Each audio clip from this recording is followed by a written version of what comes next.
Hello everyone, जय हिंद, वंदे मातरम। आज मैं आप लोगों के सामने फिर से लेके उपस्थित हूँ राजस्थान अध्यापक पात्रता परीक्षा। अगर हम बात करते हैं तो ये 2015 का एग्ज़ाम है। अगर हम बात करते हैं तो इस एग्ज़ाम को जब कंडक्ट कराया गया था तो वो तिथि थी 16/2/2016। ओके, तो अगर हम बात करते हैं तो रीट के लिए आपके लिए काफ़ी हेल्पफुल होने वाली है वीडियो। अगर हम बात करते हैं तो इस सेशन में हम लोग डिस्कशन करने वाले हैं ईवीएस का सेशन लेके चलेंगे। ईवीएस टॉपिक जो होता है उसको हम लोग डिस्कशन करने वाले हैं। पिछली वीडियो का अगर अभी तक आपने नहीं देखा है तो जाके कृष्णा स्टडी मस्ती के यूट्यूब चैनल पे वहाँ से विजिट कर सकते हैं। अगर चैनल पे पहली बार विजिट कर रहे हैं तो चैनल को सब्सक्राइब कर लीजिएगा, बेल आइकन को प्रेस कर लीजिएगा, जिससे कि आपको अन्य जानकारियाँ प्राप्त होती रहें। अगर हम बात करते हैं तो यह सेशन आपके लिए काफ़ी इम्पोर्टेंट होने वाला है। जिनको भी रीट का एग्ज़ाम देना है कितने तारीख को, तो लगभग संभवतः अगर हम बात करते हैं तो 27 फरवरी 2025 को एग्ज़ाम कंडक्ट कराने की संभवतः डेट आपके सामने आ गई है। हो सकता है कि इस डेट में एग्ज़ाम को कंडक्ट करा लिया जाए। तो ये जो प्रीवियस ईयर के क्वेश्चन होते हैं ये काफ़ी हेल्पफुल होते हैं। इसमें से जो क्वेश्चन ऐसे आपको देखने को मिल जाएंगे जो अन्य परीक्षाओं में क्या होते हैं, ये रिपीटेड होते हैं। ओके, तो चलिए हम लोग सीधे अपने क्वेश्चन की तरफ चलते हैं और ये रहा आज का हम लोगों का पहला क्वेश्चन।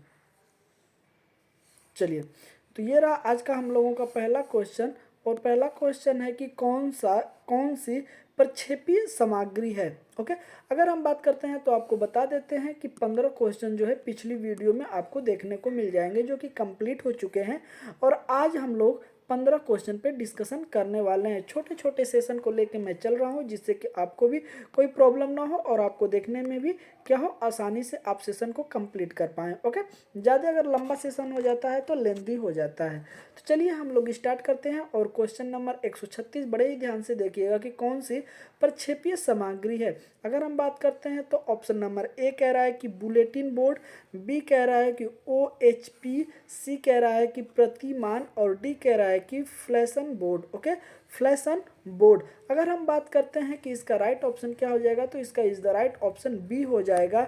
OHP क्या हो जाएगा, OHP। इसको अगर हम बात करते हैं तो इसका फुल फॉर्म क्या होता है, तो इसका फुल फॉर्म की अगर हम बात करते हैं तो होता है ओवरहेड प्रोजेक्ट। क्या होता है, ओवरहेड प्रोजेक्ट।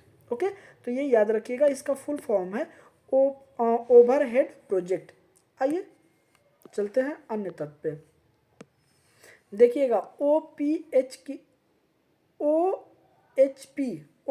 की अगर हम बात करते हैं तो ओवरहेड प्रोजेक्टर। ओके, प्रक्षेपी दृश्य सामग्री। इसके अलावा अगर हम बात करते हैं तो बहुत सारे ऐसे टूल होते हैं या फिर प्रोजेक्ट होते हैं जिसको आप बड़े ही ध्यान से देखिएगा। अगर हम बात करते हैं तो इसमें कौन कौन से और प्रोजेक्टर आ जाएंगे तो देखिएगा एपीडा,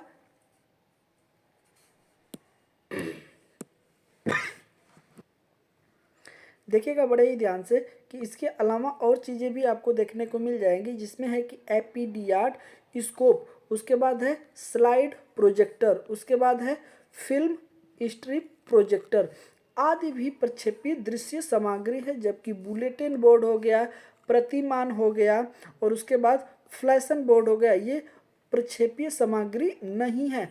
तो आपको ऐसे भी पूछ सकता है कि कौन इसमें जो है कि प्रक्षेपीय सामग्री है, कौन इसमें नहीं है, तो ये भी पूछ सकता है आपसे। ओके, तो इस चीज़ का आप ध्यान रखिएगा, खासा ध्यान रखिएगा। आइए चलते हैं अगले क्वेश्चन पे, आप बड़े ही ध्यान से देखिएगा।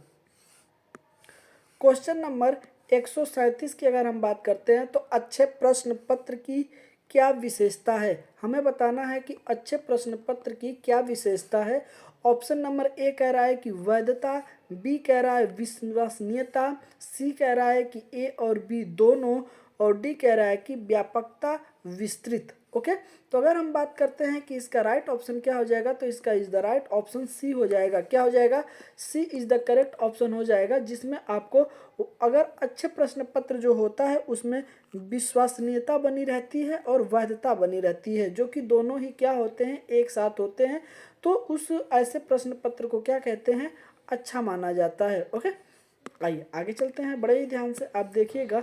अच्छे प्रश्न पत्र की प्रमुख विशेषता उसकी वैधता तथा विश्वसनीयता होती है। अच्छे प्रश्न का मुख्य विशेष उद्देश्य जो है कि परीक्षार्थियों को अपने विचार प्रकट करने के अवसर देना होना चाहिए, उनकी जानकारी की जांच करना नहीं। ओके, क्या होता है, उनकी जानकारी का जांच करना नहीं, उन्हें क्या होता है, अच्छे विचार प्रकट करने के लिए उनको अवसर देना चाहिए, जिससे वो अपने विचारों को क्या कर सके, किसी के सामने रख सकें। ओके, तो ऐसे शिक्षण पद्धति हमें अपनाने चाहिए। ओके, अगर हम बात करते हैं तो राइट टू एजुकेशन में बोला गया था कि जो कि शिक्षा होनी चाहिए वो भय मुक्त होनी चाहिए। क्या होनी चाहिए, भय मुक्त होनी चाहिए, जिससे कि बच्चा खुलकर आपके साथ अगर हम बात करें तो आपके साथ अपने विचारों को, आपके सामने अपने विचारों को रख सके। अगर बच्चा जो है कि भय में दबा रहेगा तो वो अपने विचारों को कभी भी खुलकर एक टीचर के सामने कभी नहीं रख पाएगा। तो इसीलिए छोटे बच्चों की जो भय मुक्त होती है शिक्षा को क्या होना चाहिए, भय मुक्त होना चाहिए। ओके, तो ये प्रावधान किया गया है। चलिए आगे देखिएगा बड़े ही ध्यान से आप। अगला क्वेश्चन ये कह रहा है 138 नंबर, सॉरी माफ करिएगा, कि भारत में बाल विवाह निरोध अधिनियम वर्ष पारित हुआ था, किस वर्ष पारित हुआ था। ओके, ऑप्शन नंबर ए कह रहा है कि 2006 में पारित हुआ था, बी कह रहा है कि 2008 में पारित हुआ था, सी कह रहा है कि 2011 में, और डी कह रहा है कि 1997 में। अगर हम बात करते हैं कि भारत में बाल विवाह निरोध अधिनियम कब पारित हुआ था, तो इस लिहाजे से हमारा is the right option A हो जाएगा, 2006 में यह पारित हुआ था। कब पारित हुआ था, 2006 में आपको यह देखने को मिल जाएगा। आगे चलते हैं, जबकि देखिएगा बड़े ही ध्यान से कि भारत में बाल विवाह निरोध अधिनियम 2006 में पारित किया गया था, जबकि 1 नवंबर 2007 से इसे लागू किया गया था। पारित तो हो गया था यह 2006 में ही, लेकिन ये लागू कब हुआ था, तो वो हुआ था 2007 में, 1 नवंबर 2007 में। ओके, तो इस तरीके से भी क्वेश्चन पूछ सकता है कि भारत में बाल विवाह निरोध अधिनियम कब लागू हुआ था, तो उस समय आपका 6 नहीं होगा, 2006 ना होकर 2007 हो जाएगा। अगर वो भी अगर डेट अगर दिया होता है ऑप्शन में तो ये 1 नवंबर 2007 हो जाएगा। तो ऐसे भी क्वेश्चन पूछ सकता है, जो कि क्वेश्चन बनने की संभावनाएं हैं वो इसमें आपको बताई जा रही हैं, जिससे कि आपको एक और क्वेश्चन आपके साथ तैयार हो सके। ओके, चलिए बड़े ही ध्यान से देखिएगा, क्वेश्चन नंबर 139 इसमें क्या बोला गया है, कौन सी विशेषता परिवार की नहीं है, हमें बताना है कौन सी विशेषता परिवार की नहीं है। ओके, आइए, ऑप्शन नंबर ए कह रहा है कि कम से कम 2 भिन्न लिंग वाले वयस्क साथ रहते हों। तो यह क्या है, परिवार की विशेषता है कि नहीं, आप हमें बताएंगे। कम से कम 2 लोग, कितने, 2 भिन्न लिंग। ओके, अगर एक पुरुष है तो एक महिला होनी चाहिए। ओके, क्या है, एक पुरुष है तो एक महिला होनी चाहिए, ऐसे 2 भिन्न लिंग के कम से कम 2 लोग होने चाहिए। बी कह रहा है कि प्रत्येक सदस्य की आय विभिन्न जमा की जाती हो। ओके, सी कह रहा है कि वे समान आवास, भोजन और समान सामाजिक क्रियाओं का उपयोग करते हों।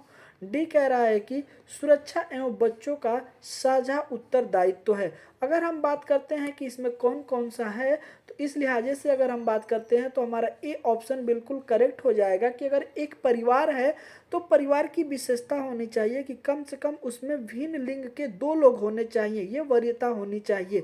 अगर हम बात करते हैं तो वे समान आवास, मतलब एक ही आवास में भोजन जो है और या फिर सामाजिक जो है कि समान हो गया, उनका जो है कि उपयोग करते हो। और अगर हम बात करते हैं तो सुरक्षा एवं बच्चों का साझा उत्तरदायित्व हो। तो ये तीनों चीज़ें ऑप्शन में क्या है, सत्य है। लेकिन इसमें हमें नहीं वाला देखना है, तो उस हिसाब से हमारा is the right option D हो जाएगा। ओके, क्या हो जाएगा, डी, सॉरी बी हो जाएगा। B option is the correct हो जाएगा, जो कि परिवार की विशेषता नहीं है। लेकिन बाकी ए सी डी हो गया, यह परिवार की विशेषता है। इस तरीके से भी क्वेश्चन पूछा जा सकता है, तो आप याद रखिएगा। ओके, आइए इसके बारे में कुछ हम लोग देखते हैं अन्य तथ्य। इसमें दिया है कि मनुष्य सहित सभी जीव अपने जंतु अपने अपने बच्चों के साथ रहते हैं और अपने अपने परिवार बनाते हैं। एक मनुष्य परिवार में वे सभी लोग होते हैं जो एक दूसरे से रक्त संबंधित होते हैं। छोटा परिवार और बड़ा दोनों हो सकता है, मतलब परिवार छोटा और बड़ा दोनों तरह के हो सकते हैं। आगे देखिएगा क्या बोला गया है इसमें। आगे है कि परिवार में कम से कम 2 भिन्न लिंग वयस्क साथ में रहना चाहिए, तो ये हम लोगों का बिल्कुल सत्य है।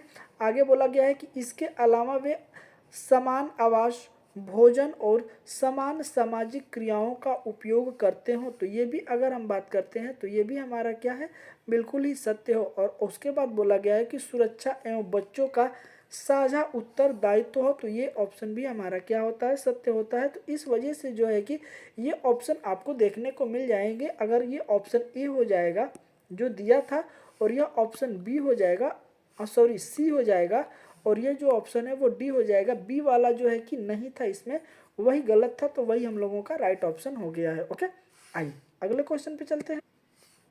देखिएगा, बड़े ही ध्यान से देखिएगा, क्वेश्चन नंबर 140। इसमें क्या बोला गया है कि राष्ट्रीय बाल श्रम उन्मूलन की स्थापना कब की गई थी। ओके, किसका, तो राष्ट्रीय बाल श्रम उन्मूलन की स्थापना कब की गई थी। ऑप्शन नंबर ए कह रहा है कि 16 अगस्त 1996 में, बी कह रहा है कि 5 जून 1990 में, सी कह रहा है कि 22 जुलाई 2002 को, और डी कह रहा है कि 26 सितंबर 1994 को। अगर हम बात करते हैं राष्ट्रीय बाल श्रम उन्मूलन की, तो इसका इज द राइट ऑप्शन हमारा D is the correct option हो जाएगा। 26 सितंबर 1994 को option number D is the क्या हो जाएगा, करेक्ट ऑप्शन हो जाएगा। चलिए आगे देखिएगा, राष्ट्रीय बाल उन्मूलन प्राधिकरण की स्थापना 26 सितंबर 1994 को हो गई थी। शुरू में यह प्राधिकरण 13 राज्यों के 200 जिलों में गठित किए गए थे। जब यह प्राधिकरण मतलब जब ये से अधिकार बनाया गया था, जब इसका, तो उसमें जो है कि 13 राज्य में ही बस इसको लागू किया गया था, जिसमें 200 जिले में गठित किए गए थे। ओके, चलिए, मुझे उम्मीद है कि आपको सारे क्वेश्चन बहुत ही उम्दे लग रहे होंगे। चलिए क्वेश्चन नंबर 141 देखिएगा बड़े ही प्यार से, कि बागवानी के लिए कौन से प्रकार के उर्वरक उपयोग होता है, हमें बताना है कौन सा। ओके, ऑप्शन नंबर ए कह रहा है कि यूरिया, क्या है, urea.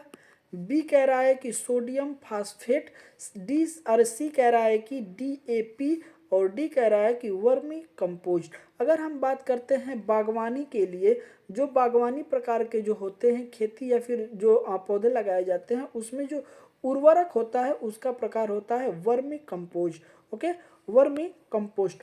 Okay, option number D is the correct option हो जाएगा। ऑप्शन नंबर डी क्या हो जाएगा, करेक्ट ऑप्शन हो जाएगा, जो कि आपको देखने को मिल रहा होगा।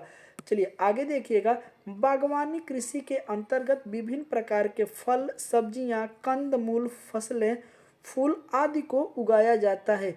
इस कृषि में मृदा को बचाने एवं उपजाऊ बनाने के लिए यह आवश्यक है कि किसान अधिक से अधिक जैविक खादों का प्रयोग करें तथा रासायनिक खाद अगर हम बात करें तो यूरिया हो गया, सोडियम फास्फेट हो गया, DAP का कम प्रयोग करें, कम से कम प्रयोग किया जाए। आगे देखिएगा, आगे है कि किसानों को चाहिए कि वर्मी फॉर्म कंपोस्ट का अधिक से अधिक प्रयोग करें। वर्मी फार्म केंचुओं के द्वारा तैयार किया जाता है। किसके द्वारा तैयार किया जाता है, केंचुओं के द्वारा तैयार किया जाता है। आइए देखिएगा, बड़े ही अच्छे क्वेश्चन आपके सामने है, और ये है हम लोगों का 142 की सुमेलित नहीं है। कौन इसमें सुमेलित नहीं है, यहाँ पे दिया है वस्त्र का प्रकार और यहाँ पे दिया है राज्य, हमें बताना है कौन सुमेलित है। ऑप्शन नंबर अगर हम ए की बात करते हैं तो इसमें दिया है फीरन, क्या है, फीरन, जो कि जम्मू एवं कश्मीर में काफ़ी प्रचलित है। बी कह रहा है कि पालो भाजी, पालो भाजू, जो कि पश्चिम बंगाल में। सी कह रहा है कि राहिदे हिमाचल प्रदेश में। डी कह रहा है कि फुलकारी पंजाब में, क्या है, फुलकारी पंजाब में। अगर हम बात करते हैं तो इसका is the right option B हो जाएगा, क्या हो जाएगा, B is the correct option हो जाएगा। देखने को पालो भाजू जो है कि पश्चिम बंगाल में, यह क्या है, सुमेलित नहीं है। ओके, तो देखिएगा इसमें एक बार और आपको यह देखने को मिलेगा कि पालो भाजू वस्त्र का संबंध पश्चिम बंगाल में न होकर गोवा राज्य से है, जबकि अन्य सुमेलित सही हैं। तो जो फिरन है ना वो जम्मू कश्मीर का ही है, बिल्कुल सत्य है। और उसके बाद पालो भाजू की अगर बात करते हैं तो यह गोवा में पहनने जाने वाला वस्त्र है। और उसके बाद राहिदे की अगर हम बात करते हैं, किसका, राहिदे, तो यह आपको देखने को मिलेगा हिमाचल प्रदेश में। कहाँ मिलेगा, हिमाचल प्रदेश में। और उसके बाद फुलकारी की अगर बात करते हैं तो यह आपको मिलेगा पंजाब में। यह कहाँ मिलेगा, पंजाब में। तो इस तरीके से भी क्वेश्चन पूछे जाते हैं जो कि आपको याद रखने हैं। ओके, आइए क्वेश्चन नंबर 143 आप बहुत ही ध्यान से देखिएगा। इसमें बोला गया है कि निम्नलिखित में से कौन सा पत्थर राजस्थान में घरों के फर्श बनाने के लिए प्रयोग में नहीं किया जाता। इसमें भी क्या है, नहीं किया जाता, जो हमें बताना है। ओके, ऑप्शन नंबर ए कह रहा है कि संखमरमर पत्थर, बी कह रहा है कि कोटा स्टोन, सी कह रहा है कि घिया पत्थर सेल खड़ी, और डी कह रहा है कि सैंड स्टोन। अगर हम बात करते हैं तो कौन कौन सा प्रयोग किया जाता है, तो संखमरमर का पत्थर प्रयोग किया जाता है, कोटा स्टोन प्रयोग किया जाता है, सैंडी स्टोन प्रयोग किया जाता है, और कौन सा प्रयोग नहीं किया जाता है, तो ऑप्शन नंबर सी हो जाएगा, घिया पत्थर इसमें प्रयोग नहीं किया जाता है, जिसे हम सेल खड़ी कहते हैं, जिसे हम सेल खड़ी कहते हैं। Option number C is the correct option हो जाएगा। देखिएगा, राजस्थान में घरों के फर्श में सामान्यतः संखमरमर, कोटा स्टोन, सैंड स्टोन का प्रयोग होता है, क्योंकि राजस्थान में इसकी पर्याप्त उपलब्धता है। ओके, आगे बोला गया है कि घिया पत्थर सेल खड़ी का प्रयोग घरों में फर्श बनाने में नहीं किया जाता। आगे देखिएगा, चलिए अगले क्वेश्चन की अगर हम बात करते हैं तो क्वेश्चन नंबर 144 को आप बहुत ही ध्यान से देखिएगा कि राजस्थान के कुल लोकसभा सदस्यों की संख्या कितनी है। राजस्थान में किसमें लोकसभा सदस्यों की संख्या कितनी है। ऑप्शन नंबर ए कह रहा है 20, बी कह रहा है 25, सी कह रहा है 22 और डी कह रहा है 24। अगर हम बात करते हैं लोकसभा सदस्यों की संख्या तो उस लिहाज से हमारा is the right option B हो जाएगा। B is the correct option हो जाएगा, जिसमें लोकसभा में सदस्यों की संख्या बात करते हैं राजस्थान के दृष्टि से तो 25 है। कितना है, 25 है। लेकिन यही लोकसभा न होकर राज्यसभा होता, क्या होता, राज्यसभा अगर होता तो राज्यसभा की अगर हम बात करें तो राज्यसभा में अगर पूछे अगर कोई आपसे कि राज्यसभा में राजस्थान में कितनी सीटें हैं तो 10। कितनी है, 10। 10 जो सीटें हैं वो राज्यसभा के लिए हैं, 25 सीटें जो हैं वो लोकसभा के लिए हैं राजस्थान में। आपको ये दोनों क्वेश्चन याद रखने हैं। ओके, देखिएगा यहाँ पे भी क्या आपको देखने को मिलेगा, 25। राजस्थान के कुल लोकसभा सदस्यों की संख्या 25 है। कितना है, 25 है। ओके, आगे चलते हैं। 45 में देखिएगा कि इसमें दिया है कि कौन सुमेलित नहीं है। ओके, कौन सुमेलित नहीं है। अगर हम बात करते हैं अंबाजी मेला गुजरात, माघ मेला उत्तर प्रदेश, माघ मेला उत्तर प्रदेश, कौन सुमेलित नहीं है हमें यही बताना है। ओके, चलिए ध्यान रखिएगा।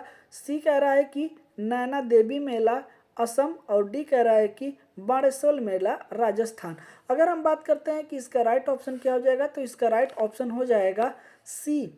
सी इज द करेक्ट ऑप्शन, जो कि असम की अगर हम बात करें तो असम गलत है क्योंकि हमें इसमें नहीं वाला। तो अगर हम देखते हैं कि नैना देवी मेला कहाँ लगता है तो यह अगर बात करें तो यह हमारा लगता है हिमाचल प्रदेश में। कहाँ, हिमाचल प्रदेश में लगता है। कहाँ, हिमाचल प्रदेश का यह मेला है, कौन, नैना देवी। ओके, आइए बड़े ही ध्यान से आप देखिएगा कि नैना देवी मेला हिमाचल प्रदेश के बिलासपुर जिले में लगता है, जबकि अंबाजी मेला गुजरात में, माघ मेला उत्तर प्रदेश के इलाहाबाद में और बाड़ेश्वर मेला राजस्थान के डूंगरपुर जिले में लगता है।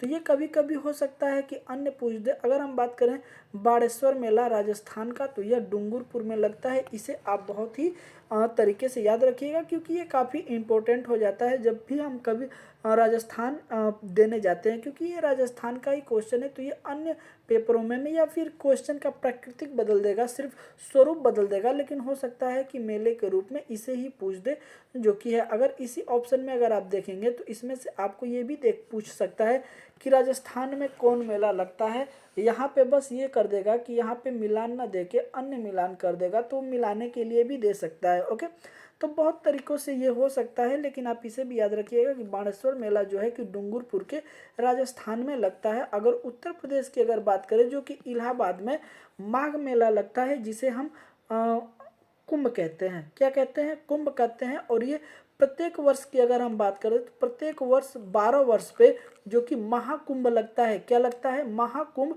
और फिर 6 वर्ष पे अर्ध कुंभ लगता है। तो 6 वर्ष पे क्या लगता है? अर्ध कुंभ लगता है। अगर हम बात करते हैं तो अभी 2025 का जो समय है, यहाँ अगर हम बात करते हैं तो इस समय महाकुंभ का मेला लगा हुआ है, प्रयागराज में आपको देखने को मिल जाएगा। वैसे तो ये हर साल होता है, लेकिन प्रयागराज में अगर 12 साल की अगर बात करें तो महाकुंभ लगता है, और 6 वर्ष की अगर हम बात करें तो अर्ध कुंभ देखने को मिलेगा। तो जो मेले हैं, मेले से भी क्वेश्चन काफ़ी अच्छे खासे बनते हैं, इसे भी आप क्या करिएगा, याद रखिए। चलिए, क्वेश्चन आप बहुत ही ध्यान से देखिएगा। अगला क्वेश्चन है कि राजस्थान स्टेट केमिकल वर्क कहाँ स्थित है। ओके, ऑप्शन नंबर ए कह रहा है कि डिडवाना, बी कह रहा है नागौर, सी कह रहा है बाड़मेर, डी कह रहा है पर्वतपुर। अगर हम बात करते हैं राजस्थान स्टेट केमिकल वर्क्स कहाँ स्थित है, तो यह स्थित है हम लोगों का कहाँ? डिडवाना में। कहाँ? डिडवाना में। ऑप्शन नंबर ए हमारा क्या हो जाएगा? करेक्ट ऑप्शन हो जाएगा। ए इज द करेक्ट ऑप्शन हो जाएगा। राजस्थान स्टेट केमिकल वर्क कहाँ स्थित है? तो डिडवाना में स्थित है। ओके, डिडवाना में एक चीज़ और आपको देखने को मिल जाएगा कि डिडवाना में आप बताइए कि चलिए अगले क्वेश्चन में हो सकता है ये दिया हो, तो फिर हम लोग अगले क्वेश्चन में डिस्कशन कर लेंगे इसको। ओके, देखिएगा, बड़े ही ध्यान से देखिएगा कि Rajasthan state chemical work Didwana Nagaur में, कहाँ? डिडवाना नागौर में स्थित है। ओके, अगले क्वेश्चन को आप बड़े ही ध्यान से देखिएगा। इसमें क्या बोला गया है? क्वेश्चन नंबर 147 में कि भारत में उपभोक्ता संरक्षण अधिनियम किस वर्ष लागू किया गया था। ओके, हमें बताना है कि किस वर्ष लागू किया गया था। ऑप्शन नंबर ए कह रहा है कि 1981, बी कह रहा है 1985, सी कह रहा है 1986 और डी कह रहा है 1988। अगर हम बात करते हैं कि भारत में उपभोक्ता संरक्षण अधिनियम किस वर्ष लागू किया गया था, तो इस लिहाजे से हमारा is the right option C हो जाएगा। तो क्या ऑप्शन हो जाएगा? Option number C is the correct option हो जाएगा। 1986 में कब हुआ था? 1986 में ये नियम लागू हुआ था। भारत में उपभोक्ता संरक्षण अधिनियम जो लागू किया गया था वो वर्ष था 1986। कब था? 1986। आइए आगे चलते हैं। अब बहुत ही ध्यान से इसमें देखिएगा कि भारत में उपभोक्ता संरक्षण अधिनियम 1986 में लागू किया गया था। ओके, आगे देखिएगा।